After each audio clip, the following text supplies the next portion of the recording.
بہت شکریہ۔ بسم اللہ الرحمن الرحیم۔ الحمدللہ رب العالمین والصلاة والسلام علی اشرف الانبیاء وسید المرسلین۔ معزز و مکرم ناظرین، الحمدللہ آج کے اس پروگرام میں 23ویں پارے کے مزید 3 رکوع تلاوت کیے گئے ہیں، یعنی کہ 6، 7ویں اور 8ویں رکوع کی تلاوت کی گئی ہے۔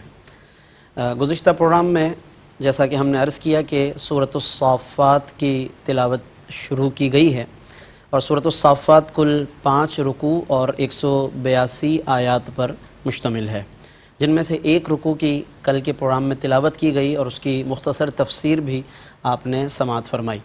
سورۃ الصافات میں بنیادی طور پر کفار و مشرکین کے ان عقائد و نظریات کا رد کیا گیا ہے کہ جو مکہ مکرمہ میں جن عقائد کو خاص طور پر قرآن کریم کی مکی صورتوں میں ڈسکس کیا گیا ہے، جس میں خاص طور پر توحید کا رد کرنا اور توحید کے مقابلے میں شرک پر قائم رہنا، بتوں کی پرستش کرنا، اور اس کے ساتھ ساتھ بعث بعد الموت یعنی کہ مرنے کے بعد دوبارہ اٹھائے جانے کا انکار کرنا۔ اس صورت مبارکہ میں اللہ رب العزت نے کفار و مشرکین کے ان عقائد و نظریات کا نہ صرف رد کیا بلکہ وقوع قیامت کے دلائل بھی بیان فرمائے، توحید کے اہمیت کو بھی اجاگر فرمایا، رسولوں کی رسالت کو بیان فرمایا ہے، اور بھی اس کے علاوہ کئی مضامین اس صورت مبارکہ میں اللہ رب العزت نے بیان فرمائے ہیں۔ خاص طور پر اس صورت یعنی کہ سورۃ الصافات میں جو ایک اہم ترین مضمون ہے جس کو کئی مقامات پر بیان فرمایا، وہ مختلف انبیاء کرام علیہم الصلاۃ والسلام کی عظمتیں ہیں اور ان کی تبلیغی مساعی ہیں، یعنی کہ کوششیں ہیں جو انہوں نے اپنی اپنی قوموں کے لیے فرمائی، ان کی رہبری اور فلاح و بہبود اور اصلاح کے لیے فرمائی ہیں۔ ان میں سر فہرست حضرت سیدنا نوح علیہ نبینا علیہ السلام ہیں، حضرت سیدنا ابراہیم خلیل اللہ علیہ السلام ہیں، حضرت الیاس علیہ السلام ہیں، حضرت موسیٰ و ہارون علیہ السلام ہیں، حضرت لوط علیہ السلام ہے، حضرت یونس علیہ السلام ہے۔ ان انبیاء کرام علیہ السلام کا ذکر فرمایا۔ انہوں نے جن کوششوں کے ساتھ اور کوششوں کے ساتھ ساتھ جن مشکلات کا سامنا کیا ہے، ان کا بھی اللہ رب العزت نے ان آیات بینات میں بیان فرمایا ہے۔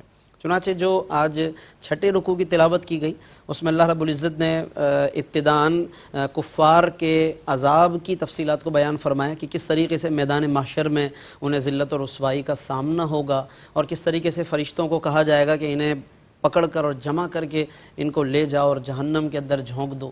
اس کو بنیادی طور پر بیان فرمایا گیا، لیکن وہاں جانے کے بعد یعنی جب یہ سب جمع ہوں گے عذاب کے اندر، تو پھر وہاں ایک دوسرے پر کس طریقے سے الزام تراشی کریں گے اور ایک دوسرے پر کس طریقے سے وہ ایک دوسرے کے ساتھ بحث و مباحثہ کریں گے، ایک دوسرے کو ذمہ دار ٹھہرائیں گے، اس کو بھی اللہ رب العزت نے بیان فرمایا۔ لیکن اور اس کے ساتھ ساتھ کہ انہیں اس بحث و مباحثے سے کوئی فائدہ نہیں ہوگا۔ قرآن فرماتا کہ فَإِنَّهُمْ يَوْمَئِذٍ فِي الْعَذَابِ مُشْتَرِكُونَ کہ یہ سب کے سب عذاب میں مشترک ہوں گے، چاہے کہ وہ بندہ ہو کہ جس نے انہیں دنیا میں گمراہی کی دعوت دی، یا چاہے وہ بندہ ہو کہ جسے دعوت دی گئی۔ گو کہ ایک سبب بنا اور ایک مسبب ہے، لیکن اس کے باوجود دونوں کے دونوں اور دونوں گروہ یا دونوں طبقات وہ عذاب میں بہرحال مشترک ہوں گے، یہ بات بتائی گئی ہے۔ اس سے یہ بھی سمجھنے کو ہمیں بات ملی کہ آج کی دنیا میں جب لوگ مختلف گناہ اور جرائم کرنے کے بعد مورد الزام ٹھہرا دیتے ہیں کہ جی ہم بری صحبتوں میں بیٹھ گئے، فلاں نے ہمیں گمراہ کر دیا، فلاں نے گمراہ کر دیا، فلاں کی وجہ سے ایسا ہو گیا، ٹھیک ہے، وہ اپنی جگہ وہ ایک سبب ہے، اس کا گناہ ڈبل ضرور ہو سکتا ہے، لیکن کوئی آدمی کسی کو مورد الزام ٹھہرا کر خود بری ذمہ ہو جائے تو یہ ممکن نہیں ہے۔ بہرحال اللہ عز و جل کی بارگاہ میں ہر شخص جو بھی عاقل و بالغ ہے اور وہ کسی کی گمراہی کے سبب گمراہ ہوا یا از خود وہ گمراہ ہوا، اسے بہرحال اللہ رب العزت کی بارگاہ میں قیامت کے دن اس کا جواب دینا ہوگا، اور دونوں کے دونوں اپنے اپنے انجام سے گزریں گے۔ اس کے ساتھ ساتھ پھر کفار کے اس پرانی روش کو بیان کیا کہ نبی کریم صلی اللہ علیہ وسلم پر جو الزام تراشیاں کرتے تھے، کبھی شاعر کہتے، کبھی مجنون کہتے، اور معاذ اللہ کبھی کچھ کبھی کچھ، اللہ رب العزت نے ان کے ان الزامات کے جواب میں آقا دو عالم صلی اللہ علیہ وسلم کی شان و عظمت کو بیان کرتے ہوئے فرمایا کہ بل جاء بالحق وصدق المرسلین، یہ تو وہ رسول ہیں کہ جو دنیا میں حق لے کر آئے ہیں۔ تو انہیں شاعر کہنے کا مطلب تو یہ ہوا کہ ان کی حقانیت کا انکار ہے، کیونکہ شاعر وہ کاذب کے معنی میں استعمال کرتے تھے۔ اللہ نے ان کے اس شاعر ہونے کے الزام کے جواب میں فرمایا بل جاء بالحق کہ یہ حق کو لے کر آئے ہیں۔ پھر آگے فرمایا وصدق المرسلین، اور یہ وہ رسول ہیں جنہوں نے ہر رسول کی تصدیق کی ہے۔ سچے رسولوں کی تصدیق کی. تو اگر یہ مجنون تمہارے بقول مجنون ہے تو مجنون تو وہ ہوتا ہے جس کی اپنی کوئی تصدیق نہ کرے. مجنون تو وہ ہے جس کی اپنی کوئی تصدیق نہ کرے. اور یہ وہ رسول ہیں کہ جنہیں اپنی تصدیق کی حاجت نہیں بلکہ سب ان کی تصدیق کے محتاج ہیں, کہ جنہیں یہ سچا کہتے ہیں وہ سچا ہے. وصدق المرسلین, انہوں نے رسولوں کی تصدیق فرمائی ہے. تو لہٰذا جنون سے ان کا کوئی واسطہ نہیں, اور بلکہ الزام لگانے والے مجنون ہیں. پھر اس کے بعد عباد صالحین کا کچھ ناظرین مقام بیان فرمایا کہ قیامت کے دن انہیں کیا کیا نعمتیں عطا کی جائیں گی. آج کی دنیا میں تکلیف برداشت کر لیں, اس وقت عبادات, اطاعت الہی, فرما برداری, ان تکالیف سے گزر جائیں, تو اس کے بعد پھر قیامت کے دن وہ ہوگا جو وہاں ہم چاہیں گے. جو اللہ رب العزت کی طرف سے انعامات ہیں ان میں جو طلب ہوگی اللہ رب العزت پورا فرمائے گا.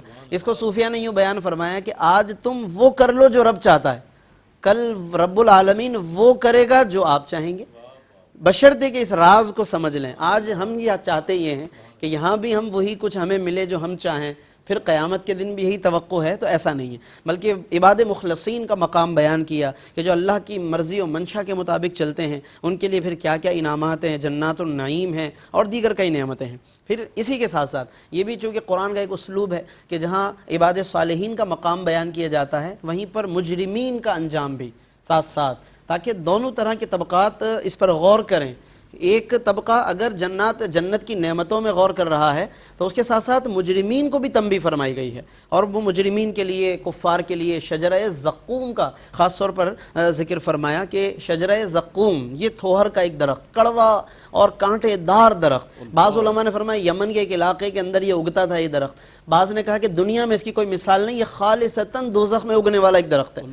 ابو جہل نے اس کا مذاق اڑایا, اس نے کہا زقوم کا لفظ کیا چیز ہے یہ. اس نے کچھ یمن کے لوگوں سے معلوم کیا, انہوں نے کہا جی ہمارے یہاں یہ کھجور اور مکھن کو کہتے ہیں. اس نے کہا یہ تو پھر مسئلہ ہی کوئی نہیں ہے, اگر یہ درخت جہنم میں اگایا گیا ہے تو پھر تو یہ کھجوریں ہیں, یہ تو مکھن ہے, اس میں کوئی ایسی بات نہیں. چنانچہ وہ خوب مذاق اڑاتا تھا, اور اس کا انجام ظاہر ہے بدر کے میدان میں غزوہ بدر کے دن دنیا نے دیکھا, اللہ نے دکھایا انجام کہ مذاق اڑانے والا اس نے اللہ کے نبی کا بھی مذاق اڑایا, قرآن کا اور اس طرح کی تمام آیات کا, وعیدوں کا مذاق اڑایا ہے, اور پھر اس کا انجام. تو آج بھی اگر خدا نخواستہ کوئی مذاق اڑاتا ہے تو اسے اپنے انجام کو ضرور سوچنا چاہیے, اور کوئی بھی کبھی بھی پھر نہیں بچ پایا ہے. اللہ رب العزت غیور ہے, وہ انتقام لینے والا ہے. اس لیے یہ جو قرآن کی آیات ہیں ان کے اندر جو پس پردہ میسیجز ہیں ان میں بھی ہمیں خاص طور پر غور کرنا چاہیے. پھر اس کے بعد کفار قریش کا جو ایک پرانا مسئلہ تھا کہ ہر بات کے جواب میں وہ کہتے کہ جی ہم نے تو اپنے آبا و اجداد کو اسی طرح کرتے ہوئے پایا تو ہم انہی کی پیروی کرتے آ رہے ہیں. انہم الفوا آباءہم ضالین فہم علی آثارہم یہرعون, اور بس انہی کے نقش قدم پر یہ بھاگے جا رہے ہیں, لیکن اس کا حاصل کوئی نہیں ہے. بھائی اگر پیروی کرنی ہے تو تمہارے اپنے آبا و اجداد ہی میں جنہیں تم اپنا آبا و اجداد کہتے ہو ان میں حضرت ابراہیم خلیل ہیں. ابراہیم خلیل پر چونکہ بڑا دعویٰ کرتے تھے, فخر کرتے تھے, اور ہر گروہ کی کوشش رہی. یہودیوں نے الگ دعویٰ کیا, عیسائیوں نے الگ دعویٰ کیا, کفار قریش کا اپنا ایک دعویٰ تھا. تو کہا کہ اگر آبا و اجداد ہی پر چلنا ہے تو پھر انہیں اپناؤ کہ جن کو اپنا کر تم اللہ تک پہنچ سکتے ہو. حضرت ابراہیم ہیں اور دیگر ہیں کہ جنہوں نے اللہ رب العالمین کی معرفت کو حاصل کیا, اللہ کی طرف دعوت دی ہے. تو یہ بھی ایک بہت لاجیکل انداز میں انہیں یہ بات سمجھائی گئی. پھر 7ویں رکوع کا آغاز ہوا, اس میں حضرت نوح علیہ السلام کا ذکر خیر ہے اور حضرت ابراہیم علیہ السلام کا, اور اسی کے ساتھ ساتھ حضرت اسماعیل اور حضرت ابراہیم اور اسماعیل و اسحاق علیہم السلام کا ذکر خیر اللہ رب العزت نے فرمایا. ان سب نے کس کس طرح سے کوششیں کی, کیسے کیسے قربانیاں دی اللہ کے خاطر. حضرت نوح علیہ السلام کتنی کوششیں فرماتے ہیں, 950 سال تک ناظرین تبلیغ کا عرصہ ہے جس میں اتنے طویل عرصے تک وہ تبلیغ فرماتے ہیں. اور علماء نے لکھا ہے کہ اس 950 سال کے عرصے میں 50 آدمی اسلام لائے ہیں. تو اندازہ کریں کہ ہمارا اور آپ کی قوت برداشت, ہمارا اور آپ کا صبر, کسی کام کے لیے کوشش ہماری کوئی معنی نہیں رکھتی. ہم 1-2 گھنٹے چند دن کسی پر کوئی کام کرتے ہیں, ورک کرتے ہیں, پھر ہمیں کوئی رزلٹ نہ ملے, ہم مایوس ہو جاتے ہیں, ہمت ہار جاتے ہیں. اللہ کے نبی حضرت نوح کی عزم و ہمت کو سلام ہے, اور قرآن نے سلام بھیجا ہے ان پر. باقاعدہ جو آج آیت تلاوت کی قاری صاحب نے 79 سورۃ الصافات, اللہ فرما رہا ہے سلام علی نوح فی العالمین, عالمین میں سے حضرت نوح پر ہمارا سلام ہو, ان کی عزم و ہمت کو سلام ہے کہ جنہوں نے 950 سال تک تبلیغ کی ہے، 50 آدمی اسلام لائے مگر ان کی ہمتیں جواب نہیں دے رہی، بلکہ وہ رجوع کرتے ہیں اللہ کی طرف کرتے ہیں، اپنی مساعی کوششیں بھی اللہ کی بارگاہ میں پیش کرتے ہیں۔ یہ آج سیکھنے کی ضرورت ہے۔ حضرت ابراہیم کا پھر ذکر خیر ہے کہ کس طرح وہ اللہ کے حضور قلب سلیم لے کر آتے ہیں۔ اذ جاء ربہ بقلب سلیم، آیت نمبر 84 الصافات، اللہ کے حضور قلب سلیم۔ قلب سلیم کا مطلب وہ دل کہ جو خیال غیر سے پاک ہو، سلیم سالم دل، سلامتی والا دل، شرک بھی نہیں، شائبہ شرک بھی نہیں۔ حضرت ابراہیم کو اسی لیے دین حنیف کہا جاتا ہے، ملت حنیفہ، ملت ابراہیم حنیفہ، کہ جو ہر کج روی سے سب سے کٹ کر سیدھے راہ پر چلنے والے۔ تو حضرت ابراہیم کے لیے قلب سلیم کا لفظ قرآن میں قلب منیب بھی ہے، قلب سلیم بھی ہے، اور اسی قلب کی ضرورت ہے۔ حضرت عبد القادر جیلانی رحمۃ اللہ تعالیٰ علیہ نے یہی وہ راز ہے ناظرین قلب سلیم کا کہ جو انہوں نے سمجھایا اپنی تعلیمات میں، ملفوظات غوث اعظم میں یہ بات موجود ہے۔ فرماتے ہیں کہ اپنے دل پر دربان بن کے بیٹھو، جیسے دربان دروازے پہ آنے جانے والوں پہ روک ٹوک کرتا ہے، فرمایا کہ دل کے دروازوں پہ دربان بنو، اسی کو اندر آنے دو جس کے آنے کی رب اجازت دیتا ہے۔ یعنی یہ راز سمجھا ہے کہ اگر اپنے قلب کو قلب سلیم اور قلب منیب بنانا چاہتے ہو تو اس کا طریقہ یہ ہے کہ اس پہ روک ٹوک رکھنی چاہیے۔ پھر حضرت ابراہیم کا پھر وہ تفصیلی واقعہ جو اس سے پہلے 17ویں پارے میں یقیناً ناظرین ہمارے سن چکے ہوں گے اختصار کے ساتھ، کہ انہوں نے پھر اپنے چچا کو بھی تبلیغ فرمائی، اپنی قوم کو بھی تبلیغ فرمائی، اور لیکن انہوں نے بہرحال اس کے رد عمل کے طور پر حضرت ابراہیم کے ساتھ ہمیشہ سختی کی ہے۔ اور ایک موقع ایسا آیا کہ جب وہ اپنے اگلے دن عید کا کوئی میلے کا دن تھا اور جس میں وہ جانے والے تھے، حضرت ابراہیم علیہ السلام نے پیچھے رہ کر ان کے بتوں کو توڑ پھوڑ کر دی، اور یہ بتانے کے لیے کہ یہ بت تمہارے نہ سن سکتے ہیں، نہ دیکھ سکتے ہیں، نہ یہ کاروائی کو روک سکتے ہیں، ان کے اندر کوئی کسی قسم کی طاقت نہیں۔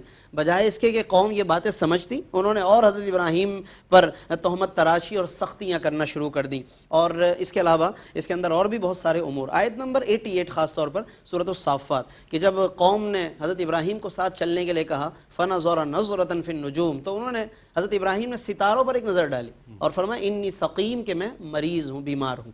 یہاں پر ستاروں کا ذکر آیا تو علماء مفسرین فرماتے ہیں کہ اس سے کوئی باقاعدہ ستاروں سے کوئی علم حاصل کرنا مراد نہیں ہے، بلکہ یہ قوم کا ایک طریقہ تھا، ان کے محاورے کے مطابق تھا کہ وہ لوگ اسی طرح سے ستاروں سے کچھ نہ کچھ حاصل کرتے تھے۔ حضرت ابراہیم نے صرف ان کے اس طریقے کے مطابق ایک نظر ڈالی ہے، نہ کہ اس عقیدے پر کہ جو لوگ عقیدہ رکھتے اور سمجھتے ہیں ستاروں کی اصلی اور حقیقی تاثیر کے قائل ہو جاتے ہیں۔ ہمارا دین یہ کہتا ہے کہ ستاروں کو ان تمام امور کے لیے کہ جن کے لیے اللہ نے تخلیق فرمایا ان کے لیے استعمال کر سکتے ہیں، لیکن خالق حقیقی ہی مؤثر حقیقی ہے، وہی تاثیر اصل اللہ کی طرف سے ہے۔ ستارے کو اصلی تاثیر کا ذریعہ سمجھنا، اس کو اسلام نے منع بھی کیا اور اس تاثیر کے عقیدے کو کفر قرار دیا ہے۔ حضرت ابراہیم علیہ السلام نے پھر انی سقیم کا، میں بیمار ہوں، مراد ہے کہ بیمار ہونے والا ہوں یا بیمار ہو سکتا ہوں، اس کی مختلف تعویلات علماء نے فرمائی۔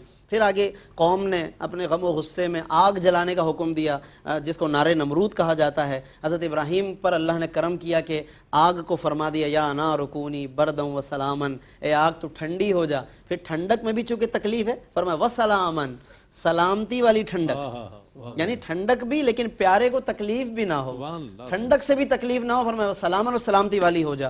حضرت ابراہیم کے یہ تمام مراتب ہیں، مقامات ہیں۔ پھر انہوں نے وہاں سے ہجرت فرما لی، ملک شام چلے گئے، وہاں پہ اپنے صالح اولاد کے لیے دعا کی تو اللہ نے آپ کو غلام حلیم یعنی ایک بردبار بیٹے سے نوازا، جس کی بردباری کو دنیا نے دیکھا ذبح اسماعیل کے موقع پر، کہ جب ذبح کا وقت آیا حضرت اسماعیل نے کس طرح سے اپنے آپ کو صبر و استقامت کے نظیر بنا کر اللہ کے حضور پیش کیا۔ یہ ان کا حلم تھا، یہ ان کی بردباری تھی۔ پھر وہ تفصیلی واقعہ ناظرین جو ذبح اسماعیل کے حوالے سے اکثر و بیشتر ہم سنتے ہیں، جس میں اصل میسج ہمیں یاد رکھنا ہے کہ قربانی دینے کے کسی بھی موقع پر یہ ذوات قدسیہ کہیں پیچھے نہیں ہیں، بلکہ تن من دھن کے ساتھ یہ اللہ کے حضور اپنے آپ کو پیش کر رہے ہیں۔ کوئی سی بھی قربانی، حضرت ابراہیم نے تو ہر طرح کی قربانی دی، گھر چھوڑا ہے، گھر والوں کو بھی اگر ایک جگہ چھوڑ کر رخصت ہونا پڑا تو آپ وہاں اس انتہا تک بھی گئے ہیں۔ نار نمرود میں خود اپنے آپ کو پیش کر دیا، اولاد پہ چھری پھیرنے کا وقت آیا اس سے بھی دریغ نہیں فرما رہے، یعنی قربانیاں ہی قربانیاں۔ حضرت ابراہیم علیہ السلام کی ذات اقدس میں پھر حضرت اسحاق علیہ السلام کا ذکر ہے اور دیگر کا ذکر فرمایا، تو ان سب کے اندر اور حضرت اسحاق کا ذکر کرتے ہوئے وبارکنا فرمایا، برکت دی اللہ نے. ایک تو ان کی ولادت برکت ہے، پھر ان کی نبوت بھی برکت ہے. حضرت اسماعیل، حضرت اسحاق، حضرت ابراہیم علیہ السلام کے دونوں فرزندان گرامی، اور دونوں ہی یقیناً اہل ایمان کے لیے لائق تکریم اور لائق احترام.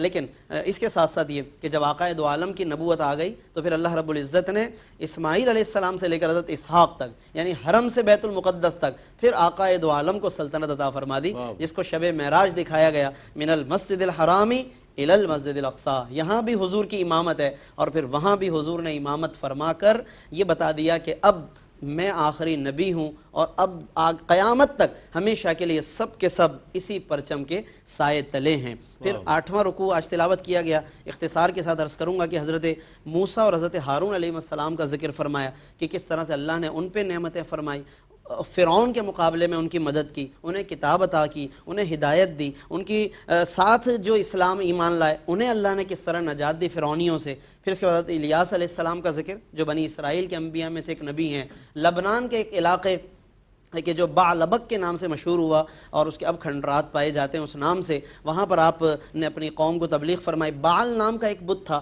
جس کا یہاں اس آیت میں ذکر بھی ہوا، اتدعون بعلا وتذرون احسن الخالقین، کہ تم لوگ بعل نامی بت کی عبادت کرتے ہو اور جو احسن الخالقین اللہ رب العالمین اسے چھوڑ رہے ہو تم، یعنی اس کی عبادت کے مقابلے میں ایک بت کو ترجیح دیتے ہو. پھر حضرت الیاس پر بھی سلام ہے، سلام علی الیاسین. الیاسین کا مطلب الیاس بھی اور ان کے ماننے والے بھی، ان سب پر سلام. تو یقیناً جو پیروکار ہو جائے ان صالحین کا، اللہ کی سلامتی پھر اس پر بھی نازل ہوتی ہے. اور اختتام پر حضرت لوط علیہ السلام اور ان کی قوم کا ذکر فرمایا. جو ان کے ساتھ ایمان لائے وہ نجات پا گئے، اور جو نہ لا سکے یا نہیں ایمان لائے وہ برباد ہو گئے. اور کفار قریش کو آخر میں فرما دیا کہ وَإِنَّكُمْ لَتَمُرُّونَ عَلَيْهِمْ مُصْبِحِينَ وَبِاللَّيْلِ، صبح و شام تم ان بستیوں سے گزرتے ہو. جن قوموں پہ عذاب آیا ان بستیوں سے صبح و شام گزرتے ہو تم، لیکن پھر بھی عبرت حاصل نہیں کرتے. افلا تعقلون، کیا پھر بھی عقل نہیں رکھتے تم؟ تو دنیا کی سیر یا قوموں کے پاس سے گزرنے کا ایک بڑا مقصد یہ ہونا چاہیے کہ کچھ ہم سیکھیں. ترقی یافتہ لوگوں کے پاس سے گزریں، ترقی حاصل کریں، کچھ سیکھنے کی کوشش کریں. محض تفریح نہیں، تفریح ضرور ہے اسلام میں، لیکن اس کے ساتھ ساتھ سبق آموز تفریح ہونی چاہیے جو انسان کو سنوارے، نسلوں کو سنوارنے کا ذریعہ بنے. قرآن مجید کی ان آیات میں بہت سارے پیغامات ہیں جن کی طرف ہم نے اختصار کے ساتھ اشارہ کیا ہے. اللہ رب العزت ہمیں ان تمام باتوں کو یاد رکھنے، ان پر عمل کرنے کی توفیق عطا فرمائے. آمین. وآخر دعوانا الحمدللہ.